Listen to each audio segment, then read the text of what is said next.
నేను ఇంకా మమ్మీ కలిసి డీమార్ట్కి వచ్చాము సండే రోజు ఈవినింగ్ టైంలో. చాలా జనాలు ఉండే అనమాట. సో మండే నుంచి అన్ని స్కూల్స్ రీఓపెన్ అవుతున్నాయి కదా ఆల్మోస్ట్. దానికోసం షాపింగ్ కోసం అని చిన్నపిల్లలు పెద్దవాళ్ళు అందరు వచ్చారు. అసలు ఎంత టైం పట్టిందో బిల్డింగ్ చేపియడానికి. ఇంకా నేను మమ్మీ కలిసి అవసరమైనవి అయితే తీసుకున్నాము.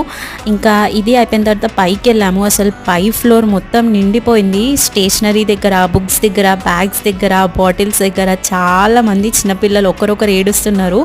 అండ్ చాలా క్యూట్గా అనిపించింది. కానీ స్టేషనరీ ఐటమ్స్లో మనం ఉన్నప్పుడు ఎన్ని ఉండేనో దానికన్నా డబ్బలు ఉన్నాయి. అసలు అన్ని వెరైటీ ఉండే. ఎరైజర్స్, పెన్సిల్స్, స్టిక్కర్స్, బుక్స్ మీద పేస్ట్ చేసే స్టిక్కర్స్, బాక్సెస్ చాలా క్యూట్గా అనిపించినాయి. మనం చదువుకునే టైంలో ఇవన్నీ లేకుండే కదా, ఉంటే ఇంకా పైసలు మొత్తం దానికే అయ్యేవేమో, స్కూల్కి పోయేదేమో కానీ మొత్తం గవే కొనుడే అయిపోతుండే. ఇంకా అవసరమైనవి తీసుకొని బిల్ చేయించుకొని బయటకు వచ్చేసినాము. Subscribe for more videos. Thank you for watching. Bye bye.